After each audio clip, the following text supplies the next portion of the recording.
Hi everybody. Welcome to week 1 of our English 1020 online course. In this weekly instructors video, I'm going to talk to you about our overall week's activities, talk through some of the different assignments that you're going to be encountering this week. I'm going to give a little bit of time to talking through some key concepts that are going to be introduced this week in your readings and in some mini lessons. And then I want to do a bit of an introduction to Project 1, which is the overarching project for this unit, which we're beginning this week. Project 1 is a rhetorical analysis essay. And one of the things that we'll get into later on when we look at the assignment sheet together is that rhetorical analysis is a term that kind of means two different things. If you think about it, rhetorical analysis as a verb is a process of reading. We can do rhetorical analysis on different texts. It's a skill that comes in really handy when you're working with lots of texts at one time. It helps you make good critical analytical decisions about different texts that you're looking at and where to situate yourself within a body of literature. It's a really incredibly useful skill to have if you're at all in academia, which you guys are. Now, the other thing that we can think about when we think about rhetorical analysis is that it also is a noun, in that, just like in Project 1, you can write a rhetorical analysis. So we're going to be using that term in these two ways. You're going to do rhetorical analysis on a text, and then you're going to write about that rhetorical analysis in your paper. So before I meander off and kind of use up all of our time here, I'm going to switch over to our Canvas view so that I can talk through the schedule and the week's activities with you guys. Okay, so here we are in our Canvas page. I've zoomed in on the Project 1 module, and I'm going to click on the Week 1 activities page, and we'll talk through what we find here. So our Week 1 activities, this week we're introducing the concept of rhetorical analysis and rhetorical situation. You're going to read about some of these principles this week, and you're going to learn about them in your mini lessons. When it comes to the brass tacks, the weekly assignments, this week I'm asking you to watch your Week 1 instructor video, which you're already doing because you're watching it right now. High five. There's a brief TED Talk here that I've inserted because it really helps us to conceptualize how we should think about our classroom, this online classroom together. We want to think about it as a learning zone. You'll know what that means when you watch the TED Talk. There's a brief mini lesson. It's about 5 minutes long, this rhetorical situations mini lesson, and the little vid. So these are the videos that I'd like you to watch this week. I'd like you to read, of course, obviously the syllabus. You have a reading activity that's due, which is asking you to look through a brief opinion piece and sort of annotate it and write about that. A couple of you have already started this project or completed it. I would like you to read the Project 1 description, and there's a short reading from the textbook. So not too much, it's more like a large quantity of smallish readings this week. And then this week, I'd like you to write your chat check-in, which we'll talk about in a minute. You'll write the annotations and the responses to your reading activity. There's a digital journal, your first digital journal that's due, and your first project builder is due. So if we look at it in our calendar view, kind of by Wednesday-ish, think about having watched this video and the TED Talk, having read through at least the preliminary materials, the syllabus and the Project 1 description. And then by Wednesday-ish, do your chat check-in. So this is just a quick response. Some of you have already done this, which is awesome. We're already started in our conversation with each other, introducing ourselves, putting our little picture in the avatar for our Canvas profile. The other thing that I'm hoping that we do right off the bat is this reading activity. It's a really short article, and it's something that is just going to help me take the temperature of our class in terms of where we're at with the basic skills of annotating and summarizing. Fire truck, woo! By Friday-ish, I would hope that you would have watched the rhetorical situation mini lesson and read this section from Fjaw, our textbook. And our digital journal, this is your first digital journal of the semester, and it's one that pops up a lot for us. It's a reflect and respond, which means that I will simultaneously be asking you to respond to the readings from that week and also to respond to a reflection prompt that is designed to help you start thinking about yourself as a writer and your own writing process. By Sunday, which of course is our hard deadline for everything, you'll want to watch the little vid, which recaps some basic stuff about the rhetorical situation.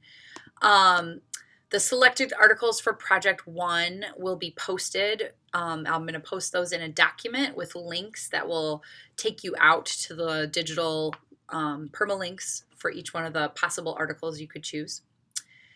And your first project builder will be due. Project builders, again, are a little bit more involved than a digital journal, way more involved than a chat check-in. This one, though, is designed to help you really practice with all the stuff we've been talking about and reading about the whole week long about rhetorical situations. So you can really demonstrate what you've learned and what you know about rhetorical situations in that final assignment for the week. Okay, so I'm going to pull this back out because I want to talk to you a little bit about some of the key concepts for this week. All right, so this week we're introducing some key concepts that not only are going to be super useful as we go through Project 1, but they're concepts we're going to keep returning to throughout the entire semester.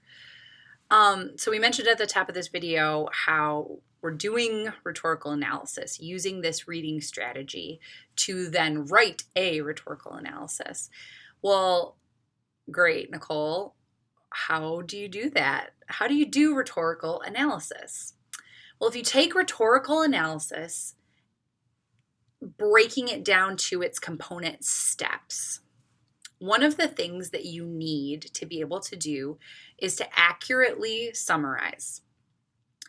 So most of you are going to be familiar with this term, but just as a quick recap summary, asks us to succinctly, efficiently recall the gist of a content from a text, or the content from a text, I should say.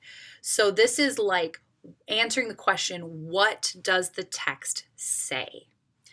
Summary is where we say, in this article, the editors were critiquing the outfits from the Golden Globes, for example. That's what they're saying. Their main argument is another way that we could reiterate this. You want to be able to say, what's the main point of this text? Summarize it for me. Put it in your own words. So that's the first skill that you need when doing rhetorical analysis.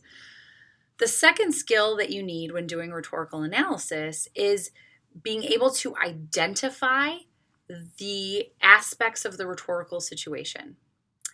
Now, when you watch the mini lesson video from this week, we were really going to get specific with what those elements of the rhetorical situation are: the rhetor, the purpose, the audience.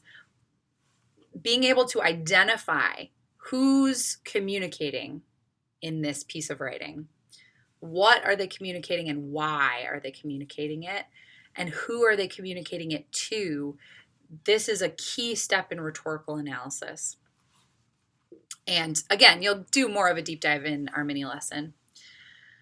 But another skill that we need, along with being able to summarize the what and identify the sort of like where is this going and why? Rhetorical analysis essentially answers the question, how? So it's not summary. It's not just identifying the rhetorical situation, but it's evaluating how that transaction around that triangle is taking place. And even we could go further to say it's analyzing how effectively that communication is taking place, if it is even effective. So when we are doing rhetorical analysis, we're not only answering the question, what is being said in this text? Who's it being said to, for what purpose, and who's the person or author or organization that is saying whatever it is. Rhetorical analysis does the final step of saying, how is it being done? How's it being executed? Really, really well? Persuasively? Not so well. We don't believe this person at all. We don't agree with their methods. Is it effective? Is the communication accomplishing the purpose from that rhetorical situation or not? Or kind of not, and why? So you see that there's a lot to this process of rhetorical analysis that goes far beyond merely summarizing and identifying the elements of the rhetorical situation. Those are key first steps, but you have to be able to use your critical thinking to analyze how well or effectively all of those elements combine in this communication. So this is a key concept that has lots of other little key concepts kind of embedded in it from this class. When you are watching the mini lesson and when you're doing your readings, sort of keep this relationship in mind that summary and identifying elements of the rhetorical situation are key components to rhetorical analysis, but it's not by any means the only components of rhetorical analysis. Okay, I keep saying that word, rhetorical analysis, rhetorical analysis. What I'm going to do now for the final part of our video is flip back to Canvas and walk you through the Project 1 assignment so you can kind of see now at the end of our unit in a couple of weeks where we're headed and what you're going to be asked to compose at the end of this unit. Okay, so as you can see, I'm back on the home screen. And I'm going to scroll down to the bottom of the Project 1 module where you can see that the very final entry is the Project 1 assignment tab. This is where you are going to upload your final Project 1 at the end of the unit. But it's also where I've posted the assignment sheet itself. So, like we talked about, your assignment for Project 1 is to craft and compose a analysis essay. What that means is that you have to do the process of reading rhetorically and analyzing something rhetorically so that then you can write up that analysis. The something, right? Analysis always has an object. There's an object that we're kind of picking apart, right? The something, the object of your analysis, is an example of nonfiction writing, a short essay with a single pointed argument from the list that I have posted to the Canvas site.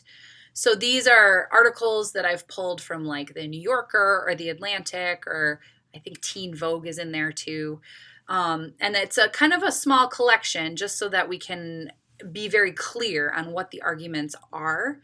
And hopefully they all give us a perspective that's adjacent to the work that we're doing in our online composition class.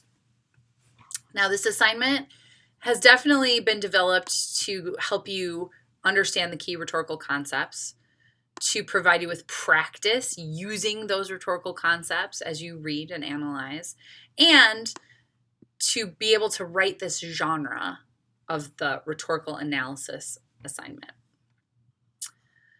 At the end of the day, I'm asking for 1,500 to 2,000 words, and I'm asking for some very specific things. Now, if you're a person who loves structure, you're going to be like, yes, everything's outlined. And if you're a person who hates structure, I am sorry. But this assignment is designed to give you probably the most structure out of any of the assignments that we're going to encounter. So if you love it, maybe you can take some of the things that you use in your process for this project and you can apply them on your own in next assignments. And if you hate it, don't worry. My assignments will not always be this structured. But I do have a pretty clear frame that I want you to build upon in this paper. I've given you a little outline. I've expanded upon that outline. So I'm asking for, like 1 paragraph introduction, a summary, there's that term again, and an identification of the rhetorical situation, which can also be fit into 1 single paragraph, right? So you can see that that's not the end all be all of rhetorical analysis. But what I'm really asking for you to dive into is 4 to 6 paragraphs where you really start to pick apart the text and identify things like how the author structured their argument or the ways that they're using the Aristotelian rhetorical appeals, which is what we call ethos, pathos, and logos. And then 1 or 2 paragraphs to kind of pull everything together in an analytical conclusion. Your overall, you can read here, you want to kind of title things, MLA format, please, and thank you. Kind of the essay minimum requirements. You'll have a first draft that will be due earlier than your final draft. You'll do reader review together as a class, and then your final draft will be due on the 2nd of February. But what I was going to say a minute ago was that you want your main claim, your main argument in this essay is what I was talking about before. It's the how effective is this text? How effectively is the writer of this particular article that I'm analyzing, how effectively are they using their rhetorical tools? So it's an evaluative claim. You're going to say how good, how bad, how medium, and why. So that's the overall assignment that we're headed towards, and all of the things that we're going to do in the next couple of weeks as homework are hopefully going to help you build toward this larger essay. So I'm going to pull us out for one final chat before I close out this video. Okay, so that concludes our week 1 instructor video. I'm hoping that I was able to give you guys a little bit more insight into both the overview of assignments that we have coming this week and our major assignment that we're working towards, as well as explaining in a hopefully fresh and different way some of the key concepts for this week.